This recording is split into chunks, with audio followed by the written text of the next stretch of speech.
नमस्कार विद्यार्थी मित्रांनो, नागरिकशास्त्राचा अभ्यास करताना आपण मागील पाठामध्ये समाजातील विविधता पाहिली होती। त्यामध्ये विविधता हीच आपली ताकद, धर्मनिरपेक्षतेचं महत्त्व, आपल्या जडणघडणीतील समाजाचा सहभाग, समाजाचे नियमन अशा प्रकारच्या मुद्द्यांची आपण त्या व्हिडिओमध्ये माहिती पाहिली होती।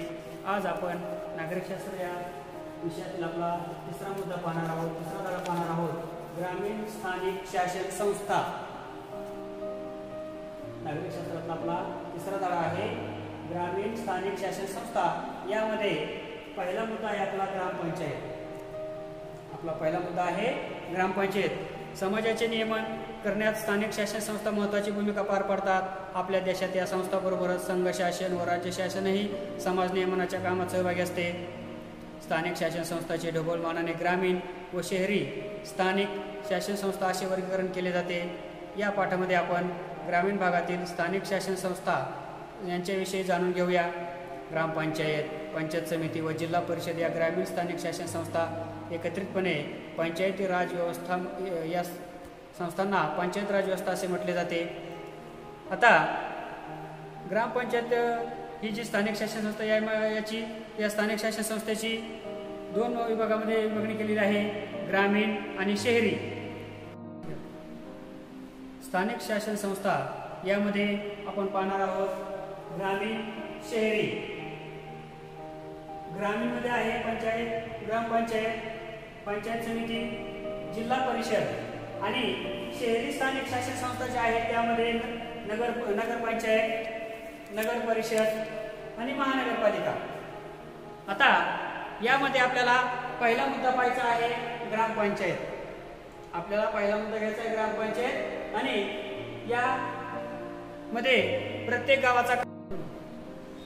आता आपण आपल्या या पाठाचा पहिला मुद्दा पाहणार आहोत ग्रामपंचायत, ग्रामपंचायतीचे पदाधिकारी व अधिकारी।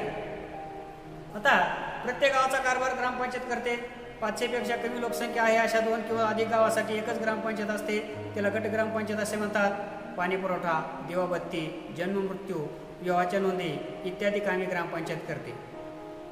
आता हे पदाधिकारी कोण कोण असतात, अधिकारी कोण कोण असतात? आता त्यातला पहिला पदाधिकारी आहे सरपंच। ग्रामपंचायत कार्यालयाला म्हणतात पहिला पदाधिकारी आहे सरपंच। ग्रामपंचायतीच्या निवडणुका या दर 5 वर्षांनी होतात। ग्रामपंचायतीच्या सभा ज्या असतात त्या सभा सरपंचाच्या अध्यक्षतेखाली होत असतात। सरपंच जनतेकडून थेट निवडून दिले जातात। गावाच्या विकास योजना प्रत्यक्ष राबवण्याची जबाबदारी सरपंचावर असते। योग्य पद्धतीने कारभार न करणाऱ्या सरपंचावर ग्रामपंचायती सदस्यांना अविश्वासाचा ठरावही मांडता येतो। सरपंच उपस्थित नसेल तेव्हा ग्रामपंचायतीचे कामकाज उपसरपंच पाहत असतो। आपण बऱ्याच ठिकाणी आपण ग्रामीण भागामध्ये वाढलेलो आहोत, ग्रामीण भागातून आलेलो आहोत। आपल्या गावामध्ये ग्रामपंचायत असते, त्या ठिकाणचा कारभार जो असतो तो सरपंच आणि ग्रामसेवक तसेच उपसरपंच आणि इतर जे काही सदस्य असतात असे सदस्य या ग्रामपंचायतीचा कारभार पाहत असतात। आता ग्रामपंचायतीमध्ये दुसरा जो अधिकारी आहे तो आहे ग्रामसेवक। ग्रामपंचायत कार्यालयामध्ये काम करणारा दुसरा अधिकारी आहे ग्रामसेवक। ग्रामसेवक ग्रामपंचायतीचा सचिव असतो। ग्रामसेवक हा ग्रामपंचायतीचा सचिव म्हणून काम करत असतो। त्याची नेमणूक जिल्हा परिषदेचे मुख्य कार्यकारी अधिकारी जे असतात हे त्याची नेमणूक करत असतात। ग्रामपंचायतीचे दैनंदिन कामकाज पाहणे, ग्रामपंचायतीच्या विकास योजना गावातील लोकांना समजावून सांगणे इत्यादी कामे हा ग्रामसेवक करत असतो। आपल्या गावातील आपण पाहत असतो, आपली कोणतीही कामे जरी असली तरी आपण ग्रामसेवक करत असतो। कोणताही दाखला पाहिजे असेल आपल्याला किंवा गावाच्या ज्या विकासाची जी काही विकास योजना असते त्या विकास योजना राबवण्याचं काम आणि त्या लोकांना समजून सांगण्याचं काम ग्रामसेवक करत असतो। आता आपला पुढचा मुद्दा आहे ग्रामसभा। आपल्या या पाठाचा तिसरा मुद्दा आहे ग्रामसभा। ग्रामीण भागात किंवा गावात राहणाऱ्या मतदारांची सभा म्हणजे ग्रामसभा। ग्रामीण भागात किंवा गावात राहणाऱ्या मतदारांची सभा म्हणजे ग्रामसभा आणि ग्रामसभा हे स्थानिक पातळीवरील लोकांचं सर्वात महत्त्वाचं संघटन आहे। प्रत्येक आर्थिक वर्षात ग्रामसभेच्या किमान 6 सभा होणे बंधनकारक आहे। ग्रामसभा बोलवण्याची जबाबदारी सरपंचावर असते। प्रत्येक आर्थिक वर्षाच्या पहिल्या सभेत ग्रामपंचायतीने सादर केलेल्या वार्षिक अहवाल आणि हिशोबावर ग्रामसभा चर्चा करते। ग्रामसभेच्या सूचना ग्रामपंचायतीला कळवल्या जातात। आता ग्रामपंचायतीच्या विकास योजनांना ग्रामसभा मान्यता देते। शासनाच्या योजनांचा लाभ घेण्यास कोणते व्यक्ती पात्र आहेत हे ठरवण्याचा अधिकार ग्रामसभेला असतो। विद्यार्थी मित्रांनो, आपण आपला पुढचा मुद्दा पाहणार आहोत। ग्रामसभेत महिलांचा सहभाग. ग्रामसभेच्या बैठकीपूर्वी गावातील महिलांची सभा होते. तिथे महिला अधिक मोकळेपणाने वेगवेगळ्या प्रश्नांची चर्चा करतात. पिण्याचे पाणी, दारूबंदी, रोजगार, इंधन, आरोग्य इत्यादी सुविधांबाबत महिला ग्रामसभेत अधिक आस्थेने बोलतात. ते आवश्यक ते बदल घडवण्यासाठी उपायही सुचवतात. आपण पाहतो गावामध्ये ग्रामसभा होतात आणि या ग्रामसभेमध्ये महिलांना स्थान दिलं जातं, त्यांचा सहभाग घेतला जातो आणि महिलासुद्धा आपल्या ज्या काही गावातील समस्या असतात त्या समस्या आस्थेने मांडतात, तिथे बोलतात. आता आपल्याला पुढचा मुद्दा घ्यायचा आहे ग्रामपंचायतीच्या उत्पन्नाची साधने.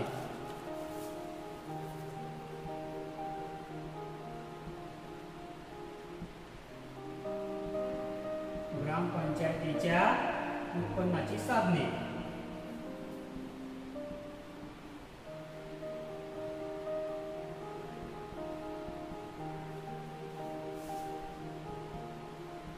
विद्यार्थी मित्रांनो, ग्रामपंचायत ही स्थानिक शासन संस्था आहे, गाव पातळीवर काम करणारी संस्था आहे आणि गावच्या विकासासाठी ग्रामपंचायत अनेक योजना उपक्रम राबवत असते.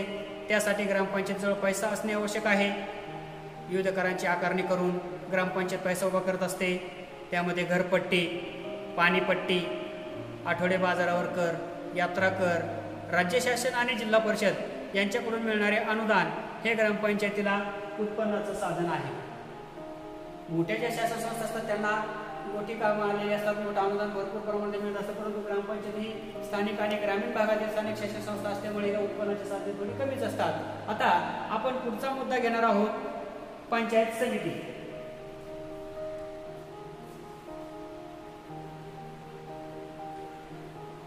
आपला याच पाठाचा दुसरा मुद्दा आहे ग्रामीण भागातील स्थानिक शासन संस्थांमधला दुसरा मुद्दा आहे पंचायत समिती.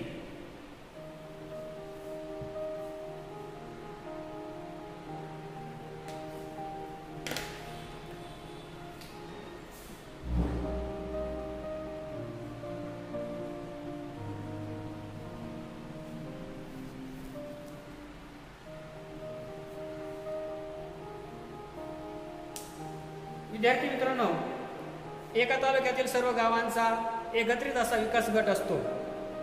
एका तालुक्यातील सर्व गावांचा एकत्रित असा विकास गट असतो आणि विकास गटाचा कारभार पाहणारी संस्था म्हणजे पंचायत समिती होय. विकास गटाचा कारभार पाहणारी संस्था म्हणजे पंचायत समिती होय. ग्रामपंचायत व जिल्हा परिषद यांना जोडणारा दुवा पंचायत समिती असते. ग्रामपंचायत आणि जिल्हा परिषद ही जी दुसरी स्थानिक शासन संस्था होती आपली, या ग्रामपंचायत आणि जिल्हा परिषदांना जोडणारा मधला दुवा म्हणजे पंचायत समिती. आता या पंचायत समितीची काही पदाधिकारी आहेत. या पंचायत समितीचे पदाधिकारी कोण?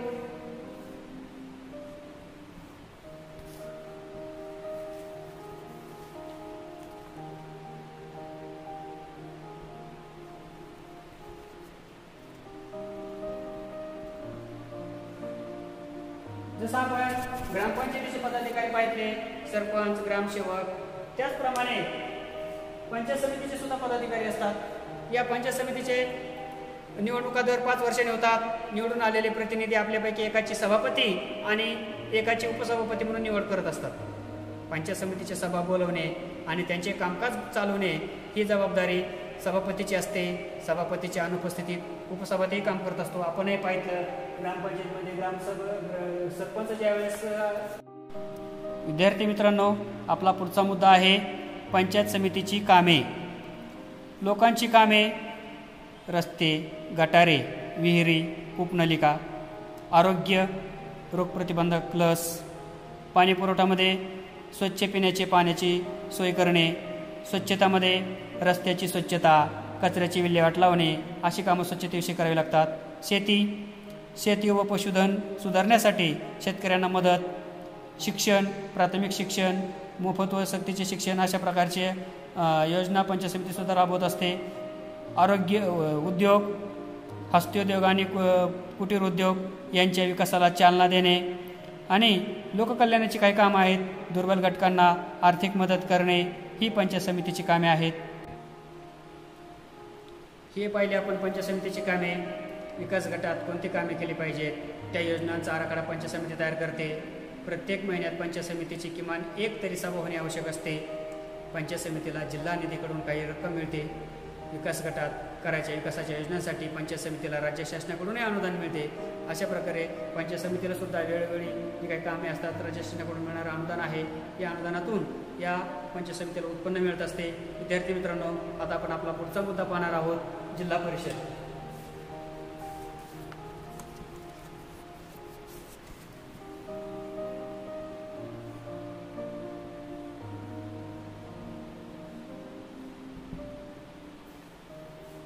प्रत्येक जिल्ह्यासाठी एक जिल्हा परिषद असते. प्रत्येक जिल्ह्यासाठी एक जिल्हा परिषद असते. महाराष्ट्रात सध्या 36 जिल्हे आहेत, परंतु जिल्हा परिषदा मात्र 34 आहेत. कारण मुंबई शहर जिल्हा व मुंबई उपनगर जिल्हा हे ग्रामीण लोकवस्तीचे भाग नाहीत, म्हणून त्यांच्यासाठी जिल्हा परिषदा नाहीत. आता पुढचा मुद्दा आहे जिल्हा परिषदेचे पदाधिकारी.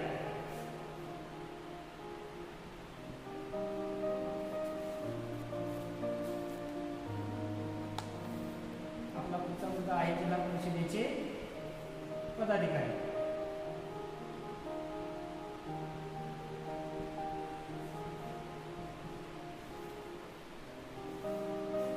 आपण ग्रामपंचायतीचे पदाधिकारी पाहितले, पंचायत समितीचे पदाधिकारी पाहितले. आता जिल्हा परिषदेचे पदाधिकारी कोण कोण असतात? जिल्हा परिषदेच्या निवडणुका ह्या दर 5 वर्षांनीच होत असतात. निवडून आलेले प्रतिनिधी आपल्यापैकी एकाची अध्यक्ष आणि एकाची उपाध्यक्ष म्हणून निवड करतात. जिल्हा परिषदेच्या सभांचे अध्यक्षपद जिल्हा परिषद अध्यक्षाकडे असते. सभांचे कामकाज त्याच्या अध्यक्षाखाली चालते, त्याच्या नियंत्रणाखाली चालते. जिल्हा परिषदेचे आर्थिक व्यवहारावरती अध्यक्षांचे नियंत्रण असते. जिल्हा परिषदेचा जो काही व्यवहार असतो, या सर्व व्यवहारावरती या जिल्हा परिषदेच्या अध्यक्षाचं नियंत्रण असते. जिल्हा परिषदेच्या निधीतून योग्य तो खर्च करण्याचा अधिकार जिल्हा परिषदेच्या अध्यक्षाला असतो. अध्यक्षाच्या गैरहजेरीत ही सर्व कामे उपाध्यक्ष पार पडत असतो. आता विद्यार्थी मित्रांनो, जिल्हा परिषदेमध्ये दुसरा शासकीय अधिकारी असणारा अधिकारी आहे तो म्हणजे मुख्य कार्यकारी अधिकारी.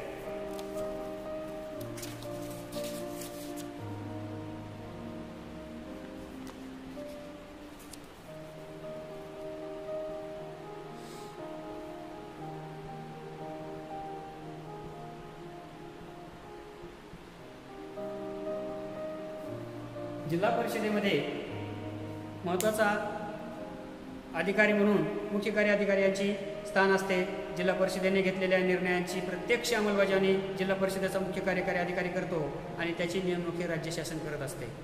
अशा प्रकारे आपण आज ग्रामीण स्थानिक शासन संस्था यामध्ये ग्रामपंचायत, पंचायत समिती आणि जिल्हा परिषद या ग्रामीण स्थानिक शासन संस्थांची माहिती घेतली आणि या स्थानिक शासन संस्थांचं कामकाज पाहिलं, त्यांची कामे पाहितली. आता जिल्हा परिषदेची कामे काही काही असतात? शिक्षणविषयक सुविधा, आरोग्यविषयक सुविधा, पाणी पुरवठा, बियाण्यांचा पुरवठा, देवबत्तीची सोय करणे, गावांच्या परिसरात झाडे लावणे, जिल्हा परिषदेला सुद्धा अशी कामे करावी लागतात. अशा प्रकारे विद्यार्थी मित्रांनो, आपला हा स्थानिक शासन संस्था हा जो पाठ आहे आपला हा संपलेला आहे. पाठाखाली जो काही स्वाध्याय दिलेला आहे तो विद्यार्थी मित्रांनो तुम्ही तो स्वाध्याय सोडवायचा आहे आणि व्हॉट्सअप ग्रुपला पुन्हा पाठवायचा आहे. ठीक आहे, धन्यवाद.